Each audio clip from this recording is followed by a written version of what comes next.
In the dawn age of Westeros, before the coming of man and the raising of castles and cities, there were only the children of the forest.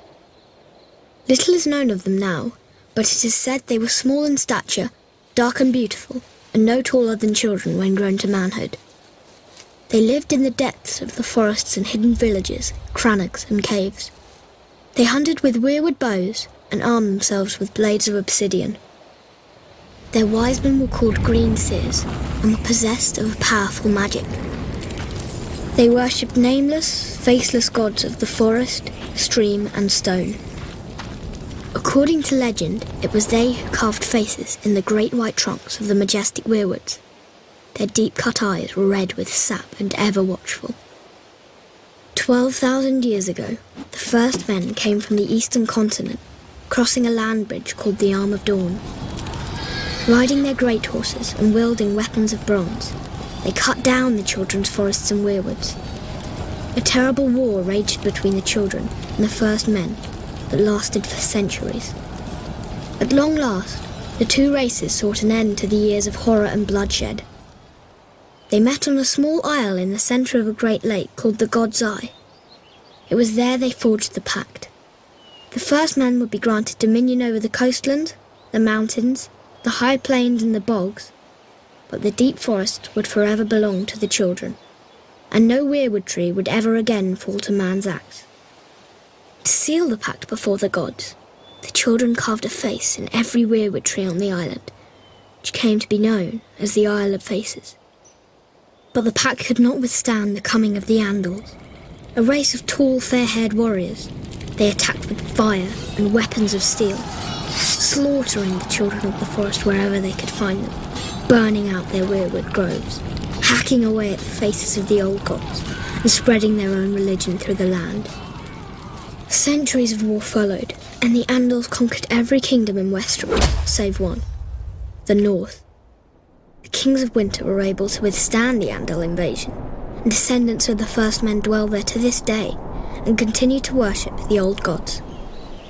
As for the children of the forest, those who survived the slaughter were said to have fled far north and have not been seen again. Most assume they're long dead, and some don't believe they ever existed. They live on only through song and legend, and in the faces of the weirwood trees. When Emperor invaded Westeros, he had 7 kingdoms to contend with. The Kingdom of the North, the Kingdom of the Mountain and the Vale, the Iron Islands, the Kingdom of the Rock, the Kingdom of the Reach, the Stormlands, and Dawn. These regions had been established by the first men thousands of years before, in the Age of Heroes. One hero of this fabled age was Bran the Builder. Bran raised the wall and built the stronghold of Winterfell, establishing House Stark and reigning as the first king in the north. Other legends tell of the Grey King in the Iron Islands. Grey King took a mermaid to wife and defeated Naga, the first sea dragon. House Greyjoy of Pike, the current rulers of the region, claimed to descend from him. House Casterly ruled the gold-rich Westerlands from their mighty seat of Casterly Rock, but their lands and power were swindled from them by the legendary trickster Lan the Clever. The noble house of Lannister is said to have descended from him. The verdant and fertile lands of the Reach were first ruled by House Gardener, whose founder, known as Garth Greenhand, wore a crown of flowers and vines. He ruled from Highgarden as the first king of the Reach, and was said to have made the land bloom. Many noble houses trace their bloodlines back to him, including the current lords of Highgarden, House Tyrell. In the Stormlands, according to ballads of the age, a warrior named Durin fell in love with Elenai, whose father was god of the sea and mother was goddess of the wind. She gave her maidenhead to him, committing herself to a mortal life. Enraged, her parents called upon the winds and waters, destroying Daeron's Bayside Keep and wiping out his wedding guests. Daeron declared war on the gods and rebuilt his keep, which was also destroyed.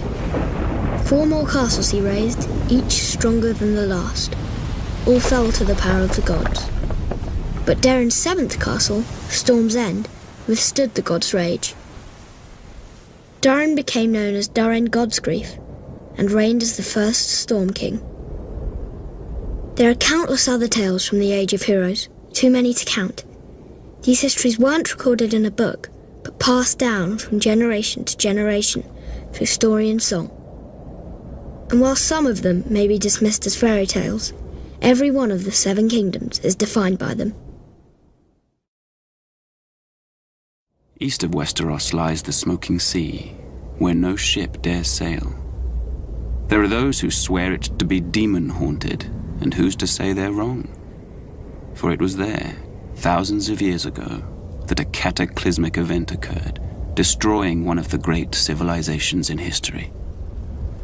The precise details of their origins are lost to us, but it is said the Valyrians were once a modest community of shepherds, tending their flocks on a small peninsula of the great eastern continent. One fateful day, in a volcanic area known as the 14 Fires, they made a shattering discovery. Dragons.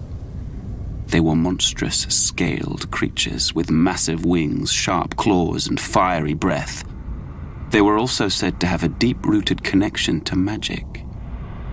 In time, the Valyrians were able to tame the beasts.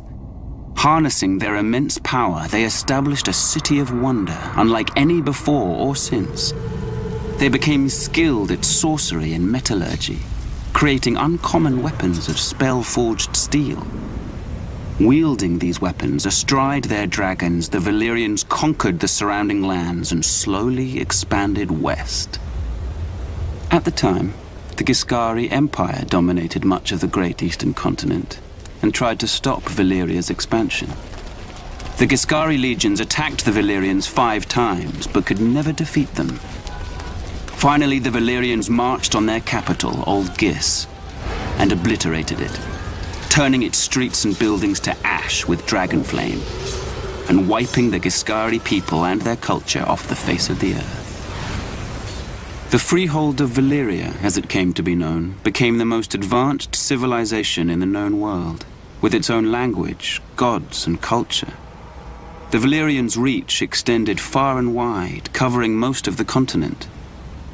Great cities were built and roadways paved, all of which led back to Valyria. The Freehold would prosper for nearly 5,000 years. But it was not to last. An event that became known only as the Doom laid waste to the Valyrians, their capital city, and its surrounding lands.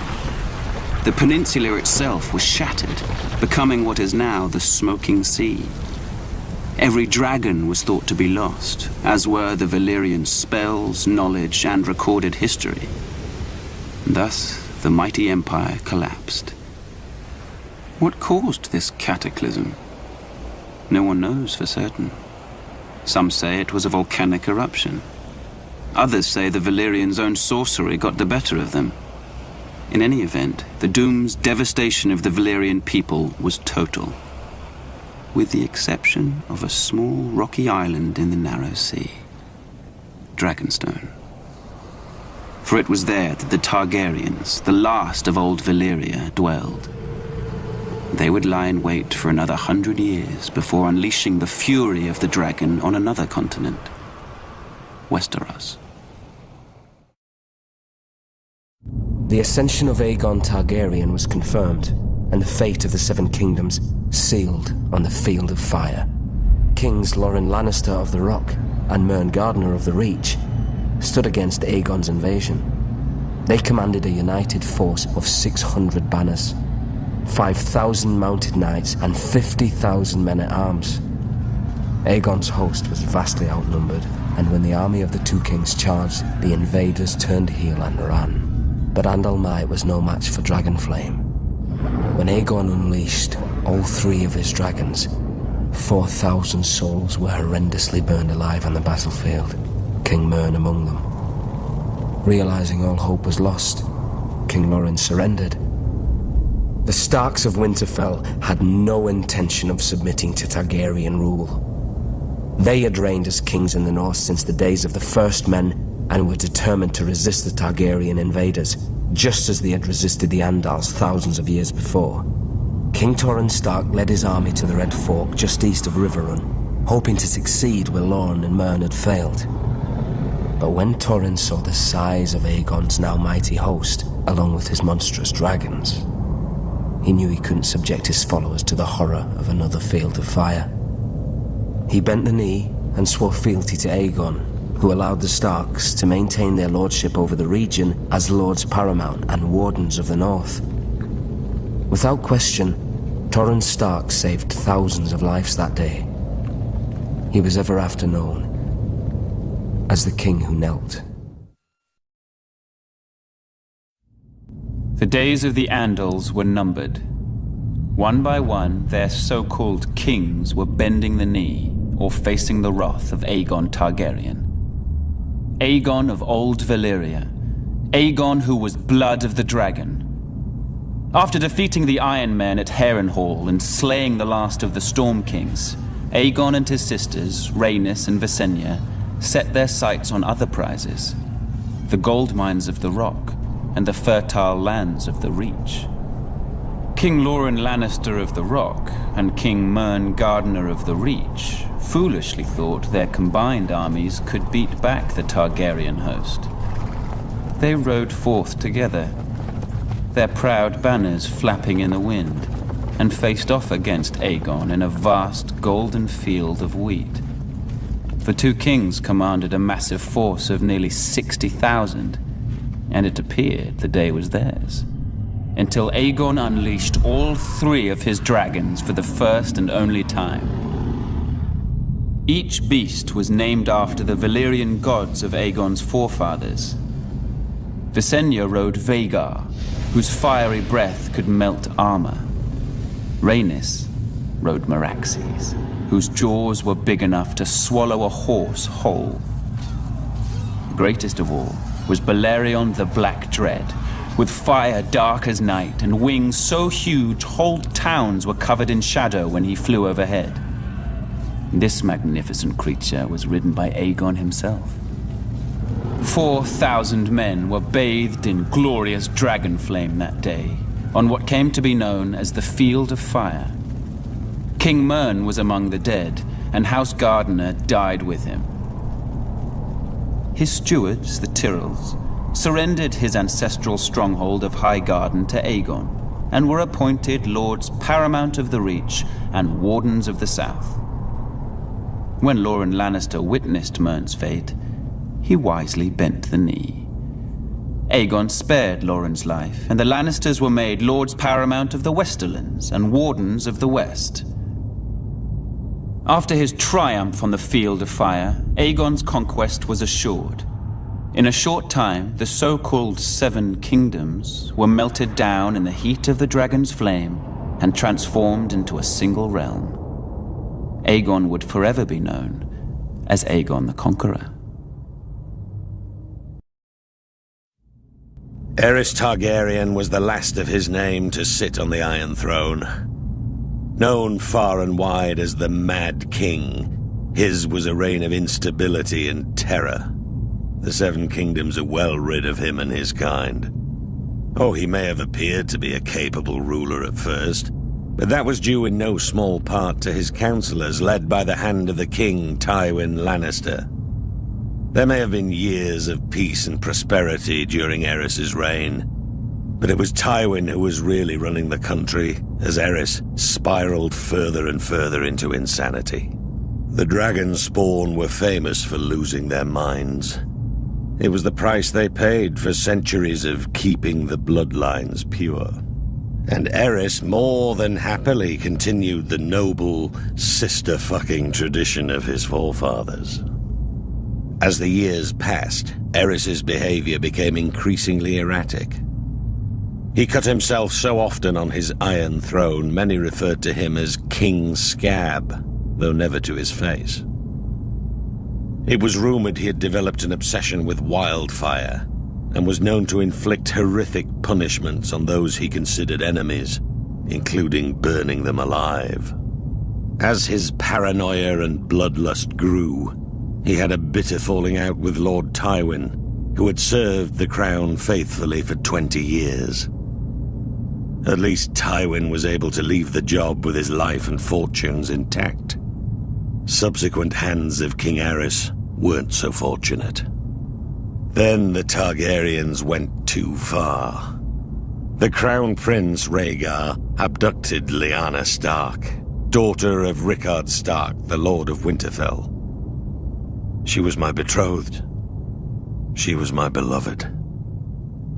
Beautiful and spirited woman, and I loved her more than life itself. Rhaegar went south with Lyanna, hiding her away in Dorne. What harm he inflicted on the poor girl, the gods only know. Brandon Stark, Lyanna's eldest brother, was outraged. He rode to King's Landing to confront the king and demand his sister's safe return.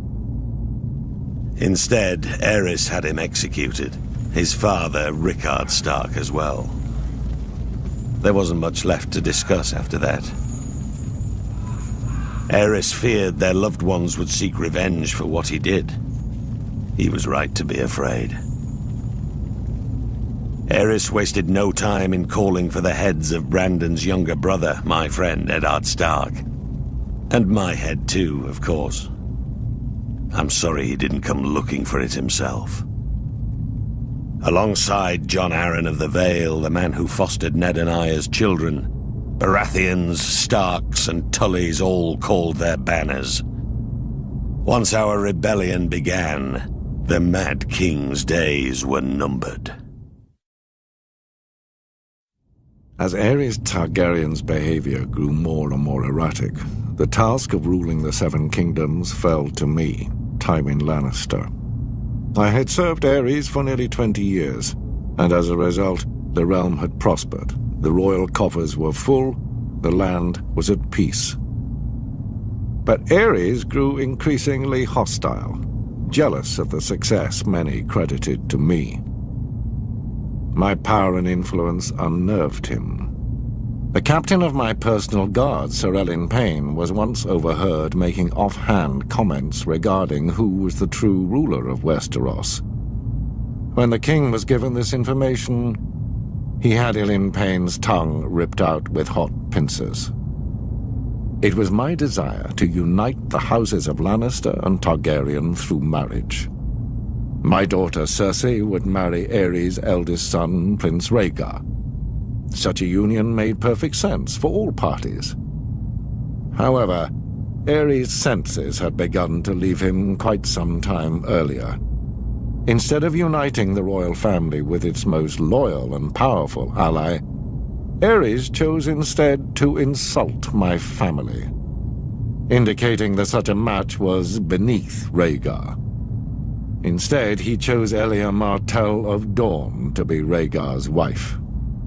As if to rub salt in my wounds, Aerys appointed Jaime, my son, to the King's Guard.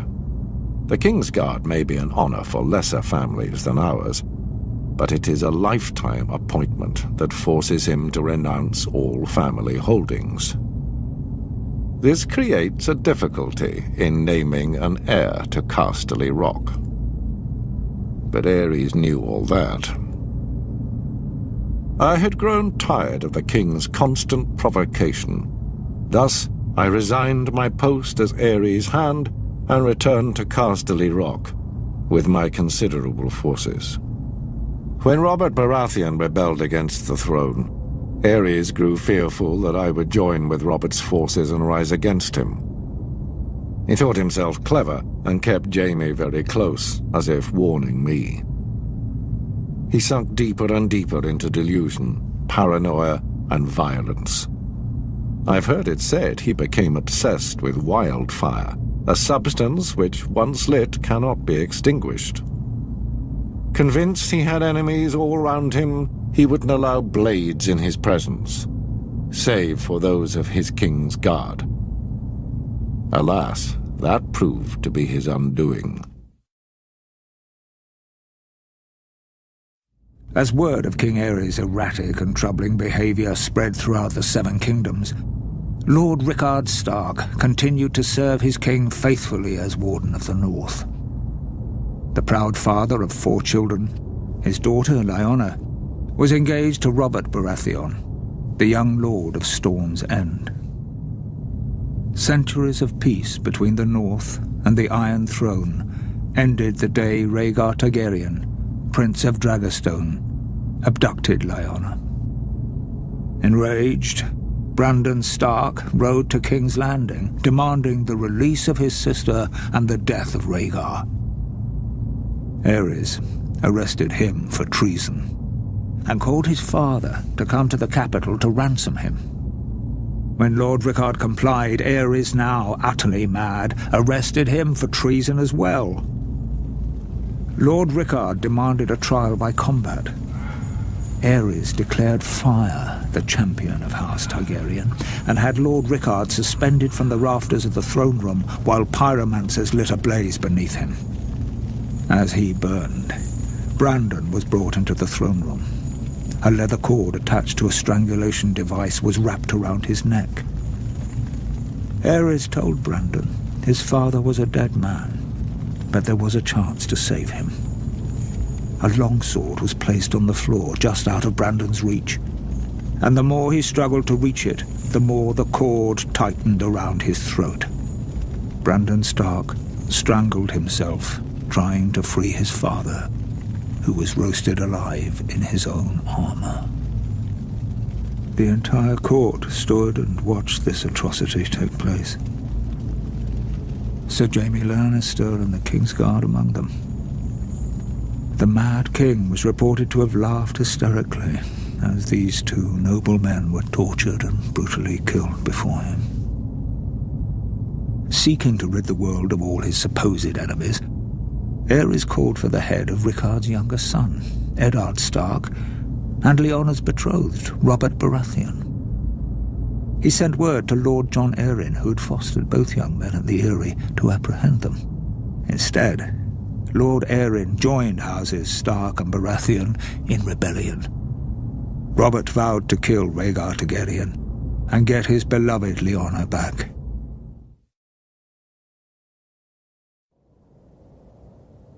Rebellion. The crimes of House Targaryen were too heinous to go unanswered. The noble houses of Baratheon, Stark, and Arryn united to oppose and overthrow the line of the cursed Dragon Kings. While Ned Stark and Arryn secured an alliance with the Tullys of Riverrun, I called the banners of Storm's End and rode out in force against the Mad King and his minions. Gods, those were some battles. Our first victory occurred at Summerhall, where I faced off against an army of dragon loyalists and won 3 battles in a single day. 3 in one day. 7 hells, that was a glorious day. We tried to take Ashford Castle in the Reach, but the Tyrells beat us back. We had to regroup. My army was pursued north by Aerys's army and took refuge in the Stony Sept in the Riverlands. When the Targaryen army entered the town, the Sept bells tolled, a signal to the townspeople of the battle that was to come. As the Targaryens searched from house to house for me, the combined forces of Ned Stark and the Tullys swept into the city. Gods, what a day that was. It's now known as the Battle of the Bells. We overwhelmed the Mad King's forces and sent them scampering back to King's Landing. Aerys' son, Rhaegar, who started the whole damn thing, finally emerged from hiding in the south and assembled his own army to face us. As for the Mad King, he must have been pissing himself. The battle that would decide the fate of the 7 kingdoms occurred at the crossing of the Green Fork of the Trident River. Rhaegar commanded the royal host, which was some 40,000 strong. My forces were outnumbered by nearly 5,000 men, but that didn't matter. They were fresh, but we were battle-hardened and had justice on our side. As the battle raged around us, I faced off with Rhaegar, the stag and the dragon right there in the ford of the river. I fought with the fury of 10 men, raining blow after blow upon that vile prince before burying my warhammer in his chest. I hit him so hard the rubies on his armor broke free, flinging them into the stream. They call it the Ruby Ford now. With that scum Rhaegar dead and the royal army shattered, our next move was to make for King's Landing. But I'd sustained a few wounds in the battle and was unable to ride. I sent Ned Stark to the capital to face the Mad King and make him pay for his crimes. The Targaryens, blood of the dragon and the last of old Valyria, were loved by their subjects and admired far and wide as the greatest dynasty in the history of the Western world. But the peace and prosperity of nearly 3 centuries of Targaryen rule was shattered by the usurper, Robert Baratheon, and his band of traitors. House Baratheon owed its very existence to the Targaryens. Was it not Aegon the Dragon himself who elevated the bastard Orys Baratheon in the War of Conquest? And what of the Starks, the Lannisters, the Aarons of the Vale? All had been spared and allowed to keep their lands when Aegon could easily have wiped them out. Centuries later, the usurper and his lackeys repaid Aegon's benevolence with treachery. There are some who dare to claim Robert and his allies had reason to rebel. They say the Crown Prince stole the usurper's lady love. They say my father, King Aerys, murdered Rickard Stark and his son without just cause.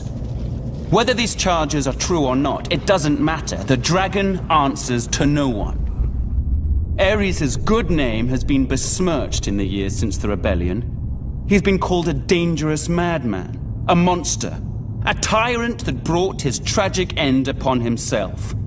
Lies! My father was a victim of weaklings in his council, lackwits who failed him in his hour of need and let the rebellion spin out of control. But it was not enough. The royal army was crushed at the Battle of the Trident. It was there the valiant Rhaegar met Robert in single combat, but the gods betrayed him, and he perished by the usurper's hand. As the Field of Fire had marked the end of the Andal centuries before, the Battle of the Trident seemed to herald the end of the Dragon Kings. When word reached the capital of my brother Rhaegar's death, my father Aerys moved to protect me, as I was the surviving heir to the throne. He sent me to the island fortress of Dragonstone, along with my mother, Queen Rhaela, who was great with child. But as my father, my king, Aerys Targaryen, prepared to defend his throne to the bitter end, little did he know of the horrors and betrayals that awaited him and our family. For our rebellion to succeed, King's Landing had to be taken forcefully. No one was foolish enough to believe that Aerys was going to hand his crown over peacefully. The Mad King's reign needed to end. What Tywin Lannister's forces did was unfortunate, but it was necessary to secure the Iron Throne and bring peace and justice to the Seven Kingdoms. My glorious victory at the Trident left me wounded, but I sent my personal maester to attend to Sir Barristan Selmy instead. His wounds were more severe. Even though Sir Barristan was a member of Aerys' Kingsguard and fought on the opposing side, that man's bravery and loyalty was something to behold. But this meant my wounds would take longer to heal, and I couldn't ride to King's Landing myself. I sent the one man I trusted over anyone else in this world, Ned Stark, in my place. Had I been able to ride, perhaps I could have reached King's Landing sooner and prevented some of the violence that occurred when the Lannisters entered the city. Still, what Lord Tywin did was for the greater good. Even what happened to Princess Elia and her children. Babies or no, theirs was the same cursed blood that flowed within the Mad King's veins. They were dragon spawn and couldn't be allowed to survive. What would they grow to be? Loyal subjects? Ned with his damn northern honor. He and I had our first major fight over the deaths of the Targaryen children. Ned called it murder. Murder? It was war. It was war.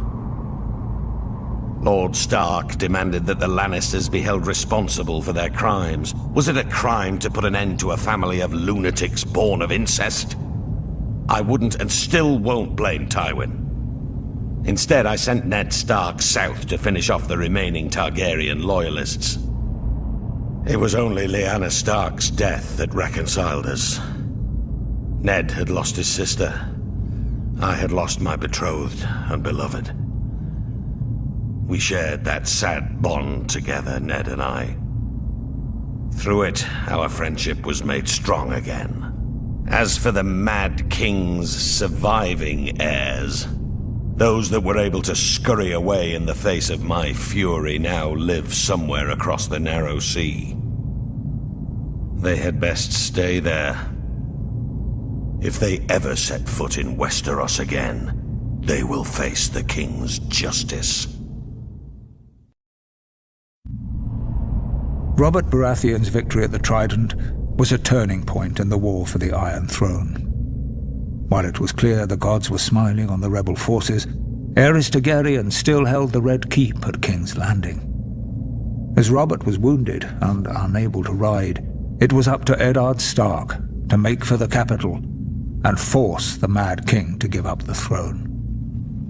Lord Stark reached the city gates to find that Tywin Lannister, Lord of Casterly Rock, had already sacked the city in Robert's name. House Lannister had remained neutral up to this point, ignoring requests for help from both the Crown and the rebels. Now that Robert's eventual victory was assured, it seemed Lord Tywin had finally chosen a side. Lord Eddard was horrified by what he saw when he entered the city. Homes looted and burned, women raped, scores of innocent citizens killed. Disgusted, he led his force up Visenya's hill to the Red Keep.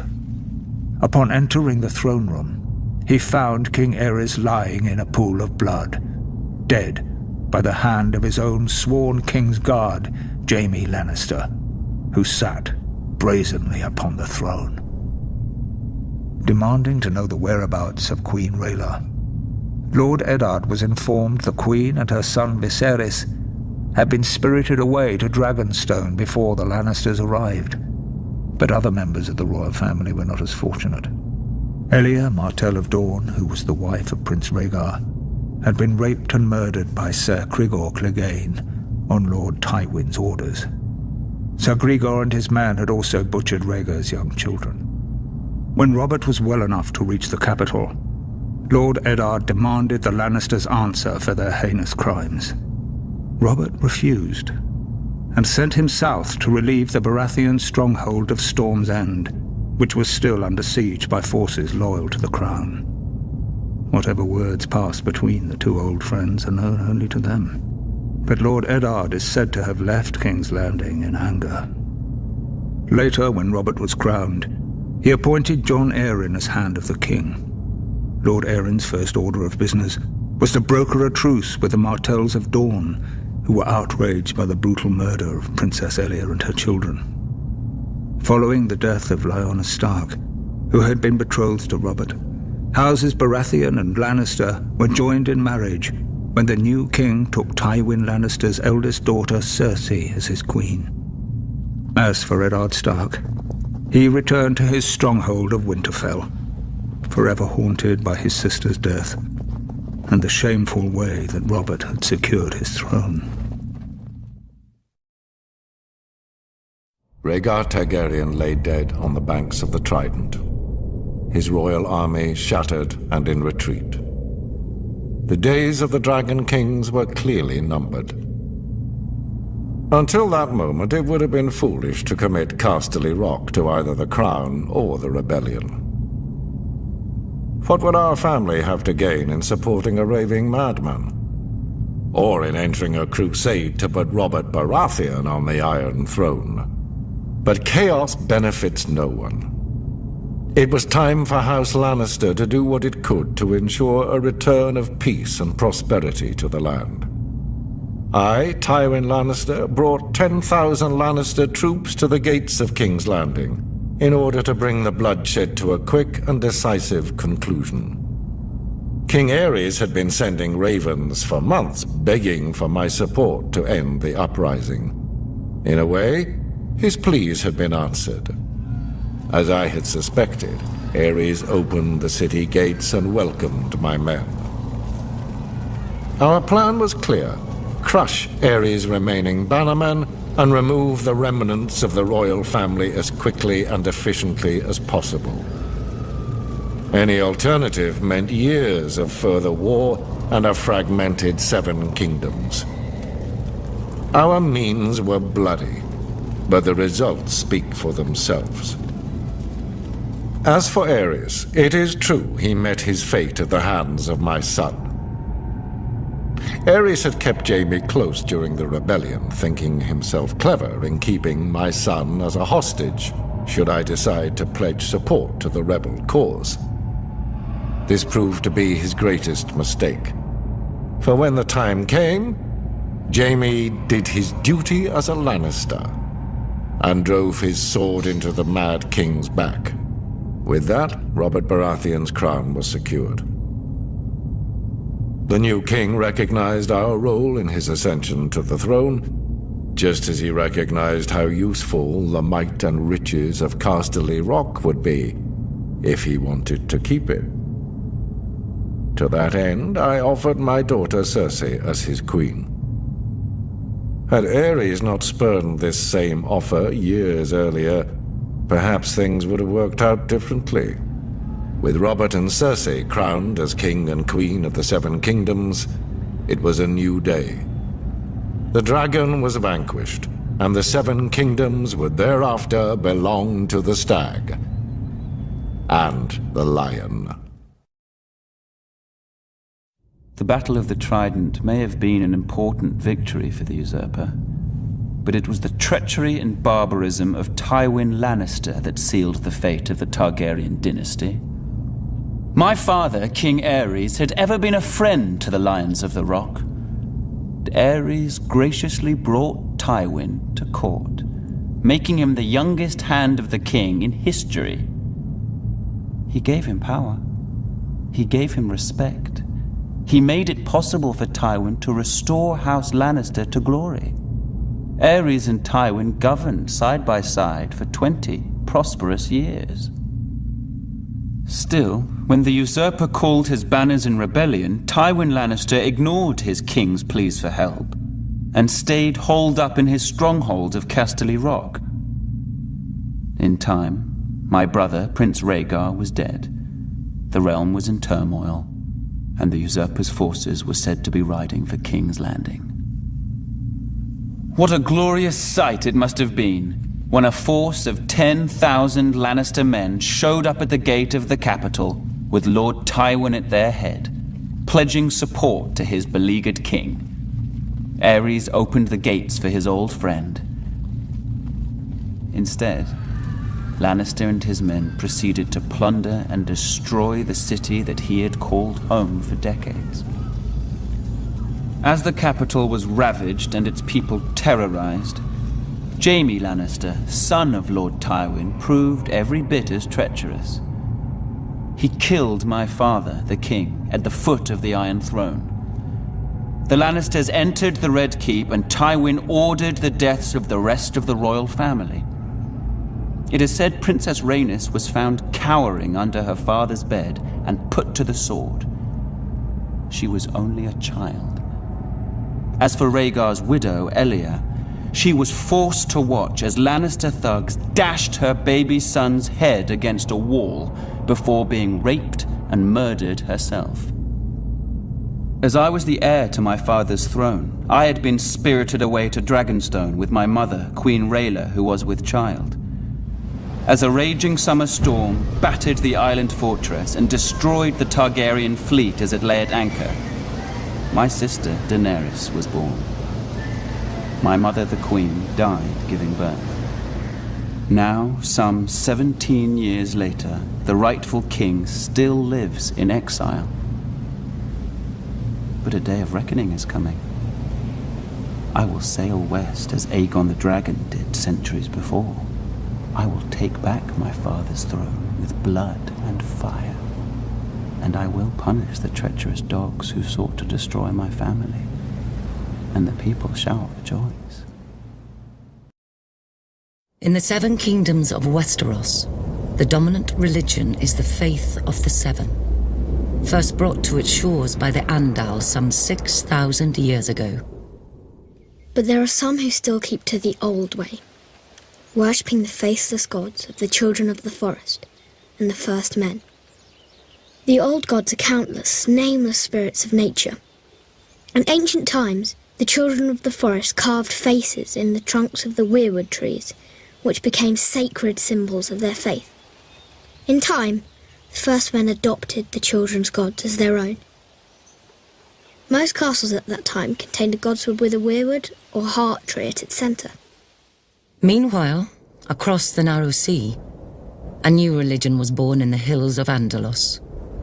According to legend, the god of seven revealed itself to the Andals, and the invasion of Westeros followed soon after. The Andals sailed across the sea on ships armed with weapons of steel. Some warriors carved a seven-pointed star into their skin as a symbol of their new faith. The invaders destroyed most of the weirwoods in the southern lands, slaughtered the children of the forest wherever they could find them, and conquered every kingdom of the first men, save the north. In time, the faith of the Seven spread like wildfire throughout the land. The Seven is a single deity with seven aspects, each symbolising a different area of life, though most people refer to the Seven as separate gods. The mother is prayed to for mercy and watches over fertility, childbirth, and peace. The father sits in judgment over souls. The warrior is prayed to for protection, valor, and skill in battle. The crone is the symbol of wisdom and foresight.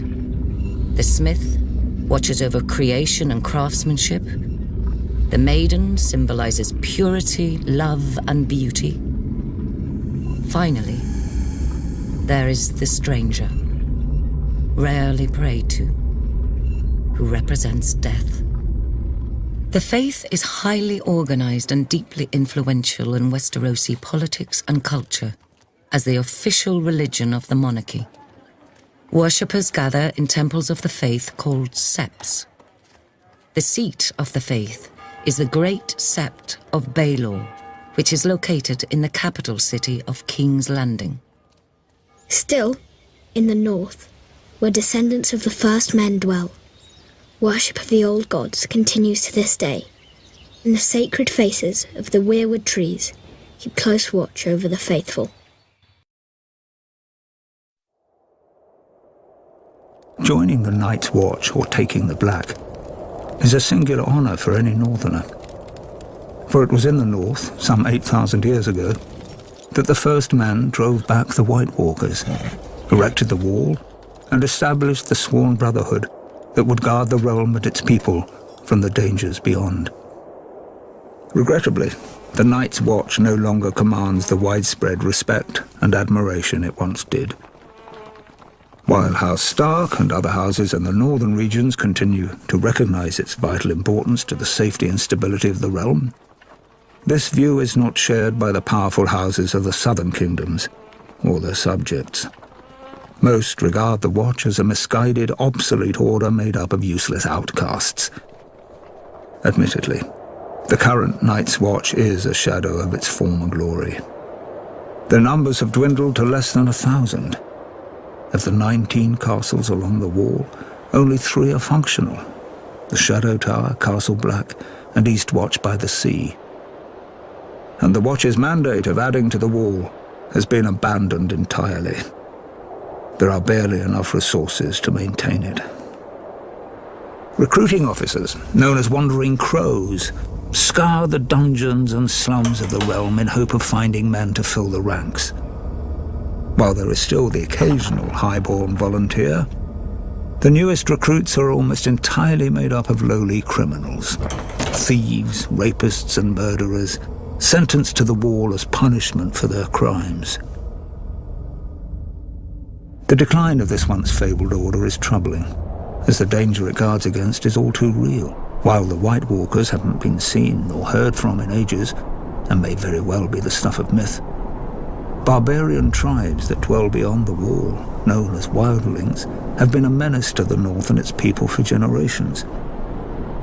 At certain points in history, the disparate wildling tribes have united behind a single leader, a king beyond the wall, and attempted large-scale attacks against the realm. But thanks to the resourceful and courageous men of the Night's Watch, these so-called kings were soundly defeated. While many have lost faith in the Night's Watch, the people of the North are steadfast in their belief that the Black Brothers will answer the call of duty. But with winter coming, diminished numbers, and a lack of widespread support, will they be ready?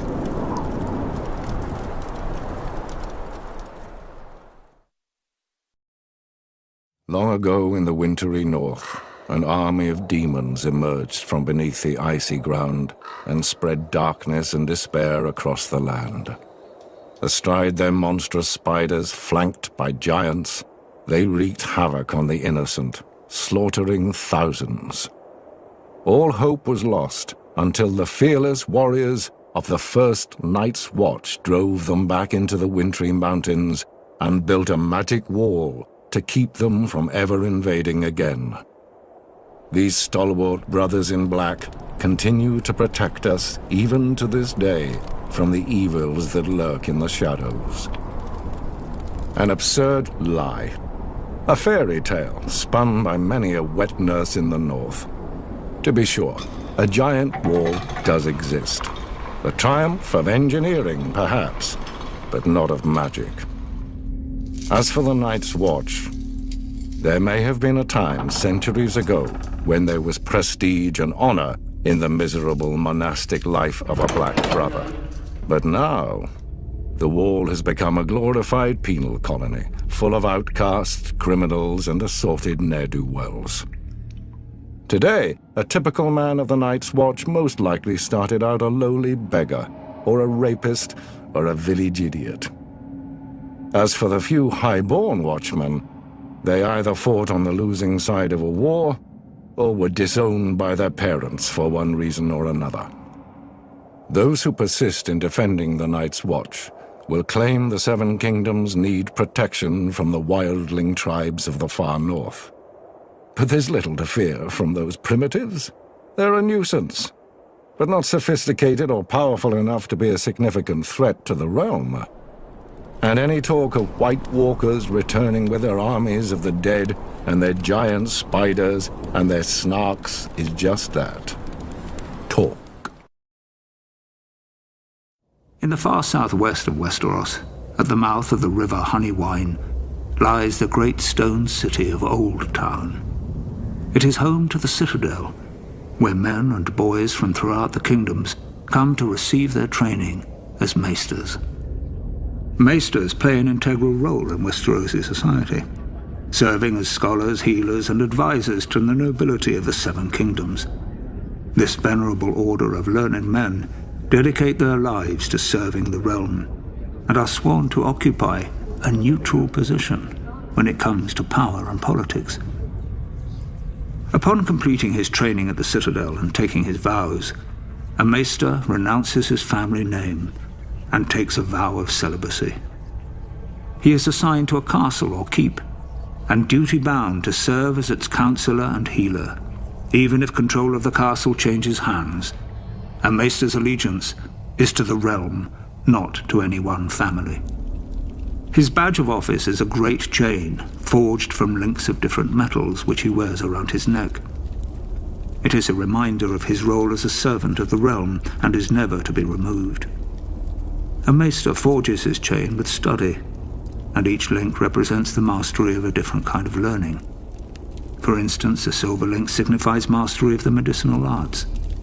A golden link represents the study of money and accounting. An iron link indicates knowledge of warcraft. Ravenry is an especially important skill for a maester, as it is he who breeds, trains, and maintains carrier ravens for the delivering of messages throughout the land. There are some maesters who have earned a link forged of Valyrian steel. This signifies knowledge of the higher mysteries, commonly known as magic. Only one maester in 100 possesses such a link, as this field of study is frowned upon by many in the Order. It is possible magic may have existed for a time long ago, but most consider the higher mysteries to be long gone from this world. Service as a maester is a noble calling, one of vital importance to a prosperous realm. It is little wonder there are some who refer to the Order as the Knights of the Mind.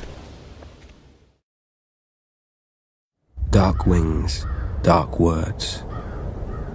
I was only a boy when the Raven came to call my father, Lord Eddard Stark, to another war. Balon Greyjoy had raised the Iron Islands in revolt and burned the Lannister fleet at anchor. King Robert Baratheon again needed his old friend. My mother Catelyn was not happy to lose her lord husband to Robert again.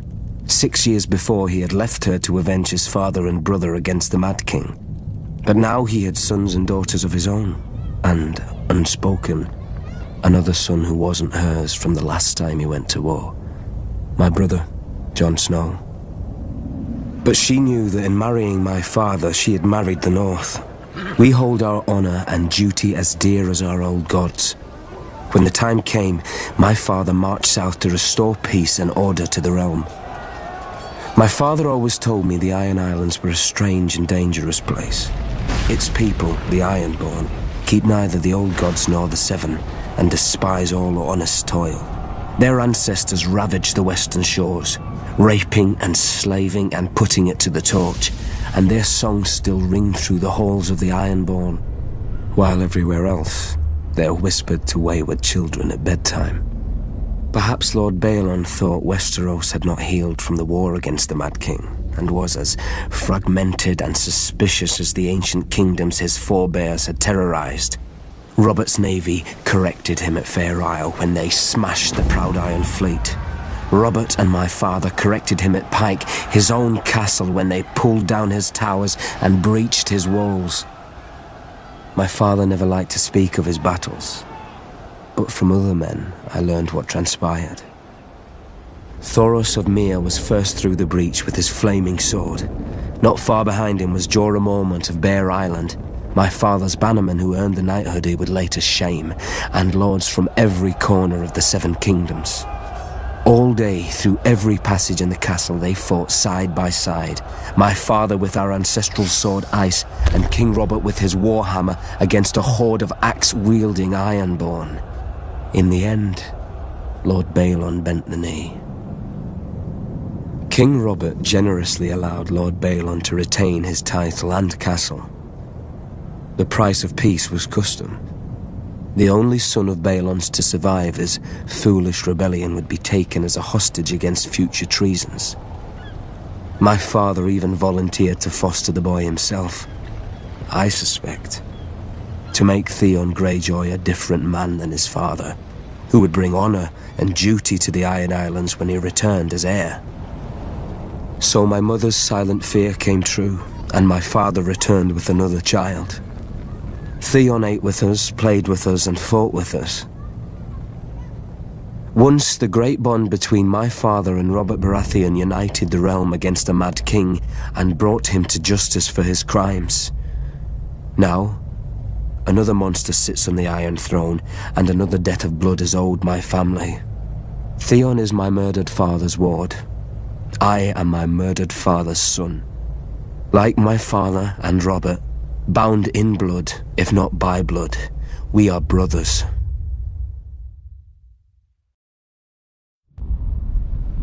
When Aegon and his dragons burned Harren the Black and all his sons at Harrenhal, the days when men feared the sight of our longships were over. Aegon would not permit marauders and raiders in his Seven Kingdoms. With Harren died our empire and the old way that forged it. But what is dead may never die. 6 years after Robert Baratheon won his crown, my father, Balon Greyjoy, sought to restore our ancient rights. He declared the Iron Islands independent and himself its king, and sent the Iron Fleet in a daring raid on Lannisport where they burned the Lannister ships at anchor. making us unchallenged in the Sunset Sea. This was the seed of our undoing. My eldest brother Roderick led a frontal assault on Seaguard, a town built to protect the mainland from us. After ferocious fighting beneath the city walls, he was slain by Lord Jason Mallister and his men defeated.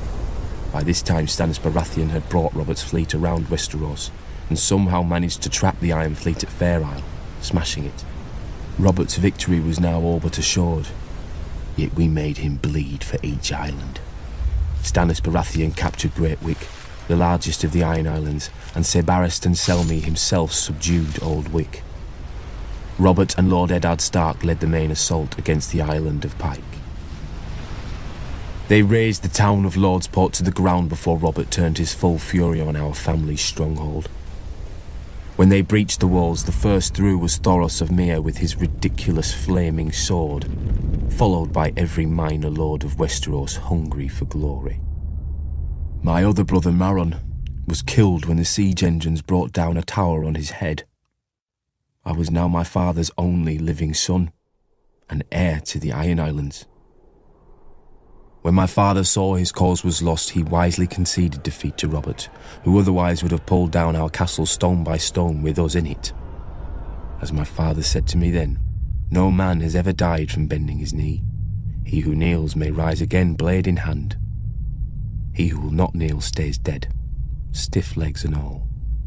As it stands, Robert allowed my father to keep his lands and title as Lord of the Iron Islands, King of Salt and Rock, Son of the Sea Wind, Lord Reaper of Pike, for a price. His last son and heir shipped off to Winterfell as an honoured guest. I would eat at the Stark's table and play with the Stark children. And if my father rebelled again, Lord Eddard Stark would take his sword and cut off my head. It would be his duty. Though Robert had risked all our lives to win it, the Iron Throne bored him. He cared little for justice, and less for rule. If it weren't women or wineskin, he had no use for it. Without the stalwart Jon Arryn as Hand of the King, the challenge to Robert's crown would have come much earlier than it did. The Iron Islands have never lacked for treachery. They respect only strength, and honour is as foreign to them as the Seven. After 6 years, their ruler, Lord Balon Greyjoy, wagered that King Robert had not won the support of the great houses of Westeros, many of whom still named him usurper. Lord Balon declared the Iron Islands independent, and sent his Iron Fleet to Lannisport. Lord Tywin Lannister was careless, and the Ironborn caught and burnt his ships at anchor. Lord Balon and his reavers controlled the Sunset Sea.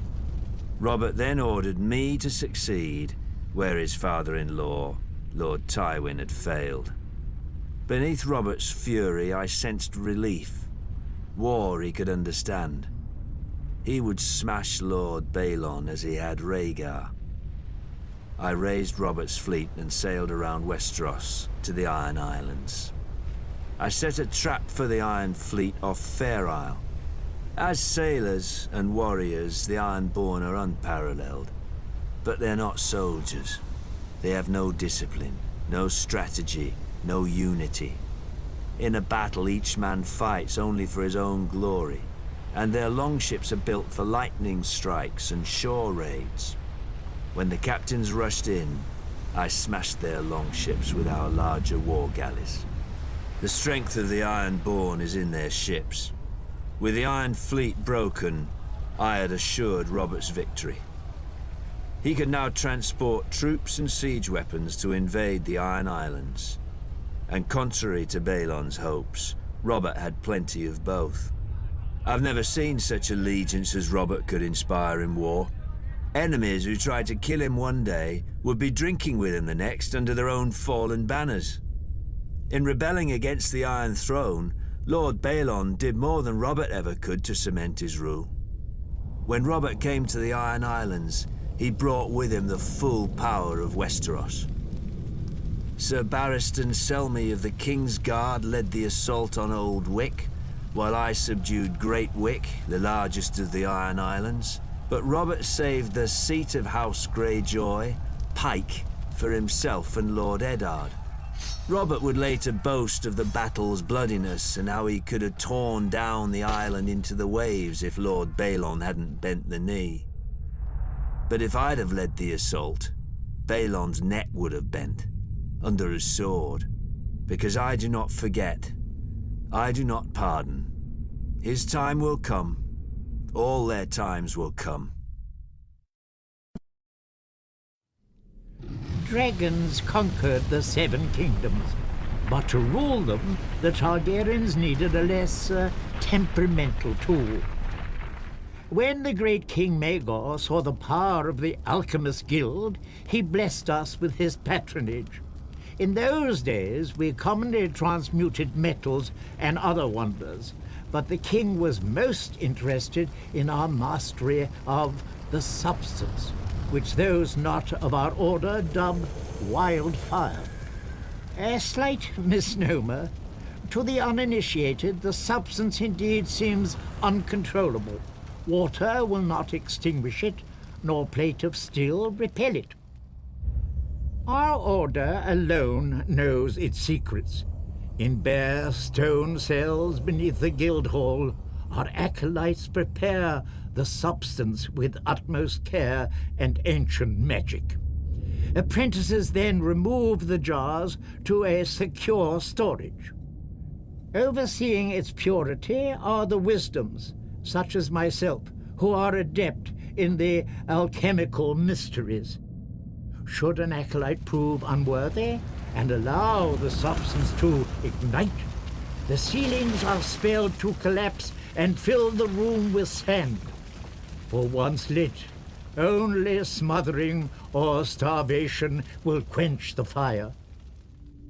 Many years did the Alchemist Guild serve the Targaryens faithfully, until we were beset on all sides by the envious, the Order of Maesters, who dismissed all learning but their own, and the charlatans who hucked green paint and worse in our names.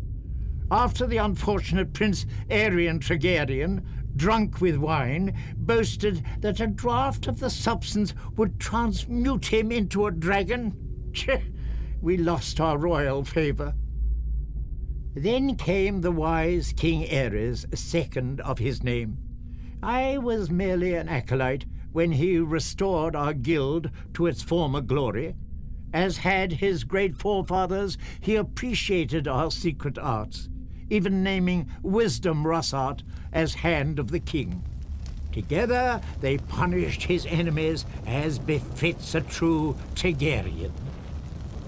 During the War of the Usurper, I heard whispers that King Aerys had engaged our greatest wisdoms for an ultimate weapon against his foe.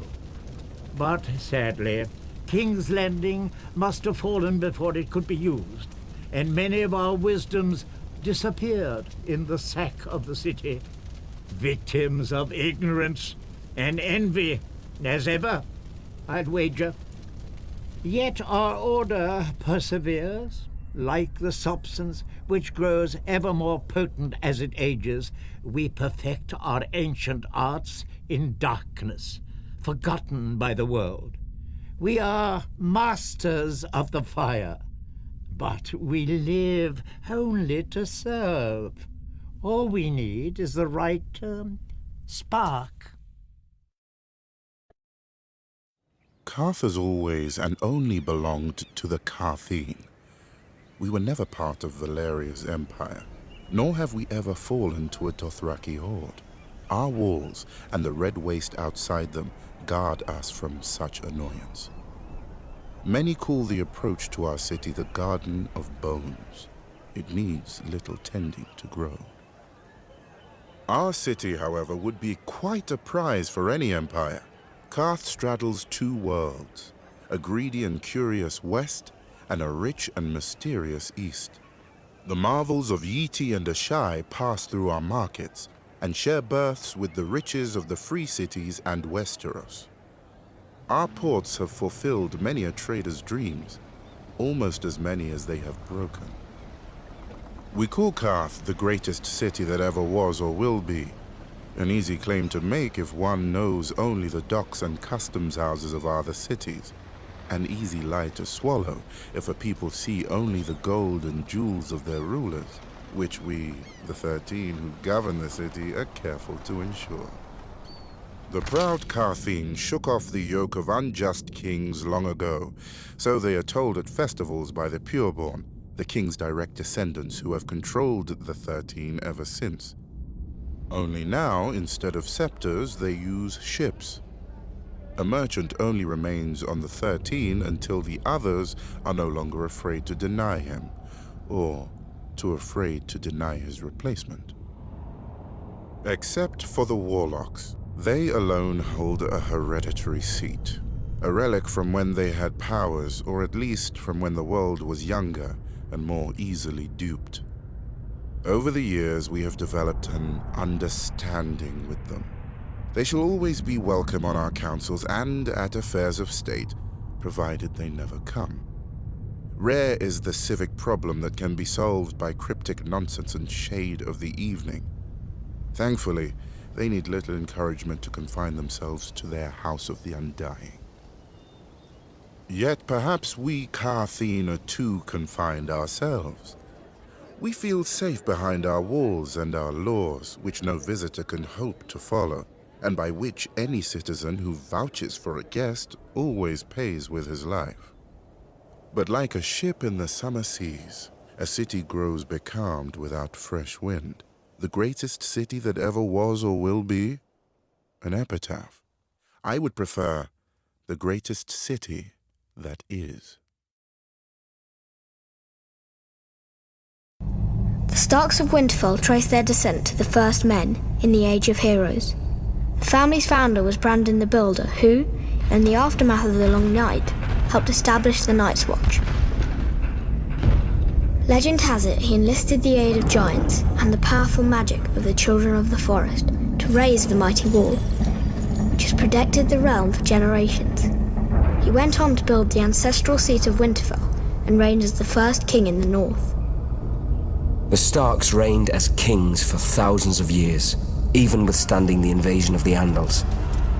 As the southern kingdoms fell and the Children of the Forest were driven away, the north stood strong, maintaining its religious customs and its way of life.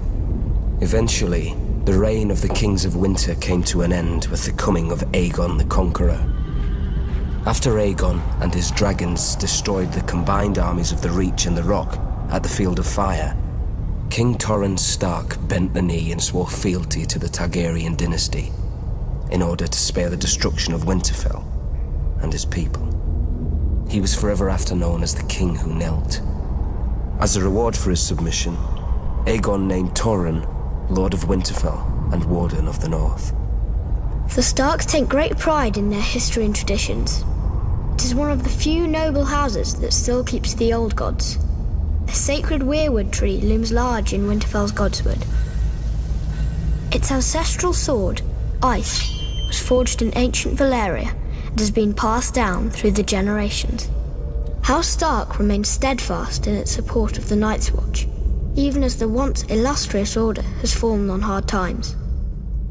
Much like their sigil, the Grey Direwolf, House Stark is the stuff of legend in the north and throughout the Seven Kingdoms.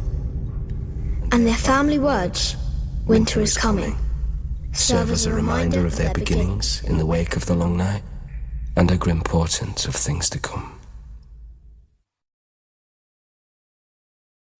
On the far western coast of the continent, high atop a rocky promontory overlooking the Sunset Sea, sits Casterly Rock, ancestral seat of House Lannister. Below it lies Lannisport, one of the great cities of Westeros, a center for trade, culture, and the great Lannister fleet. There are a number of gold and silver mines in the Westerlands, making it the richest region in all of Westeros. One of the most productive mines lies beneath Casterly Rock itself, making House Lannister the wealthiest of all the noble houses. This allows House Lannister to finance many endeavors of other noble houses. Even the king himself has sought credit from Casterly Rock from time to time. We Lannisters claim our descent from the Andal invaders, and through the female bloodline, Lan the Clever. According to the legend, Lan, using only his wits, won Casterly Rock from the noble House of Casterly during the Age of Heroes. The Lannisters reigned as kings of the Rock for thousands of years, and worked to make it the envy of the rest of the Seven Kingdoms. Our time as kings ended, however, when Aegon Targaryen, otherwise known as Aegon the Conqueror, arrived in Westeros with his army. The last king of the Rock, King Loren Lannister, joined forces with King Mern Gardener, the king of the Reach. Together, with 60,000 men, they met the Targaryen host in open battle. History tells us that Aegon unleashed all 3 of his dragons, slaughtering 4,000 men at what came to be known as the Field of Fire.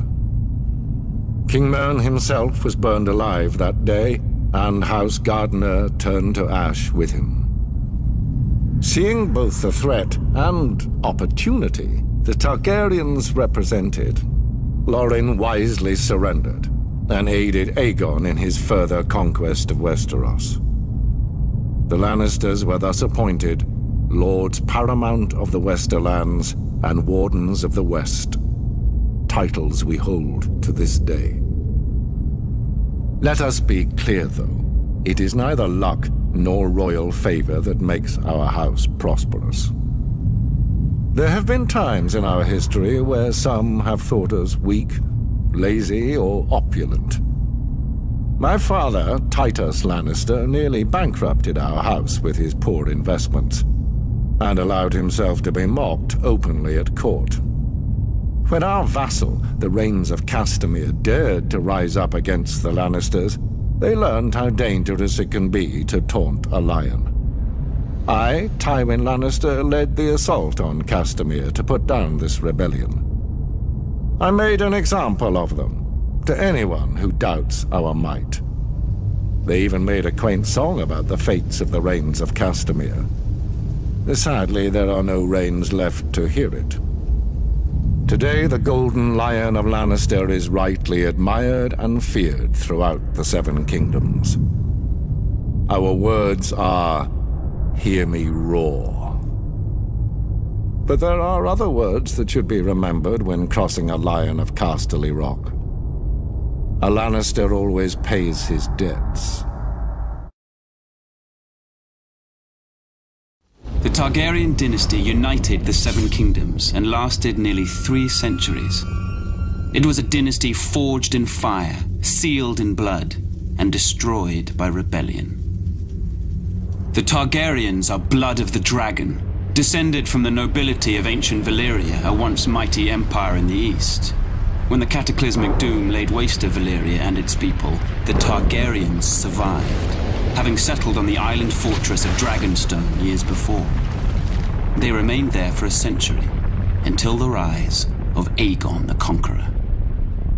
Instead of attempting to reclaim the eastern lands of his ancestors, Aegon sailed west for the Seven Kingdoms, his sisters Visenya and Rhaenys at his side.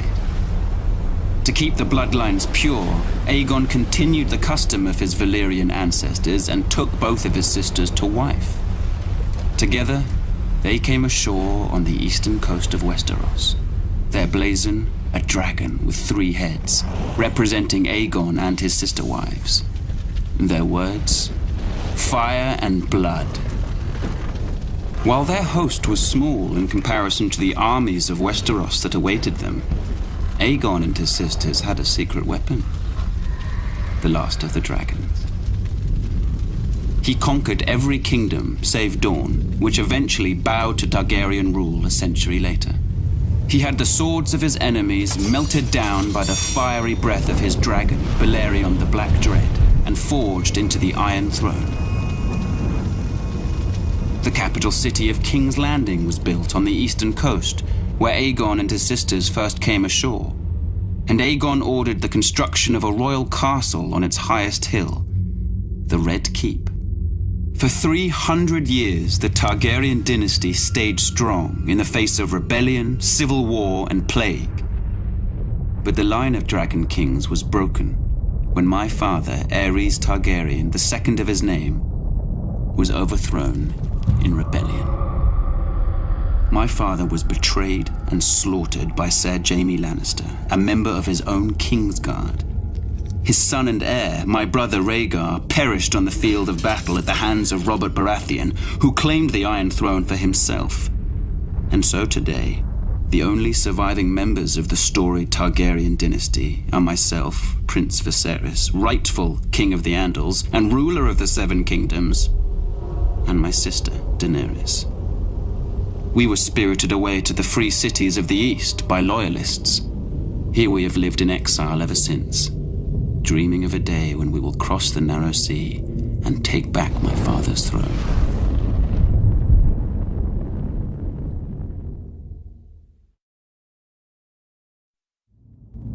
Ours is the fury. These are the words of the Black Stag of Baratheon. A battle cry echoed throughout the land in rebellion when I, Robert Baratheon, the first of his name, seized the Iron Throne from the Mad King Aerys Targaryen, ending a dynasty nearly 300 years old. House Baratheon was born in the Wars of Conquest, when Aegon the Dragon invaded Westeros. Aegon sent his commander, Orys Baratheon, to take Storm's End. Argilac the Arrogant, the last of the Storm Kings, foolishly left the safety of his stronghold and met the Baratheon warlord in open battle. Argilac was soundly defeated, and Orys took his lands, his holdings, and his daughter. Orys was said to be a half-brother to Aegon Targaryen. If this were true, a little blood of the dragon mingled with that of the stag in those days. The seat of House Baratheon is Storm's End, a legendary keep raised in the Age of Heroes. It overlooks Shipbreaker's Bay, where legend has it that Durin, the first Storm King, raised the keep with the aid of Bran the Builder of House Stark, forging a centuries-long connection with the Stormlands and the North. After Aegon's conquest of the Seven Kingdoms, the Baratheons remained loyal enough to the crown while Targaryen kings came and went. But loyalty has its limits. When Rhaegar Targaryen, Aerys' vile son and heir, abducted Lyanna Stark, my betrothed, my beloved, it was time to act. We raised our banners, Baratheon, Stark, Jon Arryn, and the Tullys, united in rebellion against Rhaegar and his father, the Mad King. We were victorious and took the Iron Throne. That bit of dragon blood in my veins came in well, as it made me a distant relation to the Targaryen dynasty blood of my long-lost ancestor, Orys. The truth of it is, I took it. I sit on the Iron Throne. I rule the Seven Kingdoms from the Red Keep.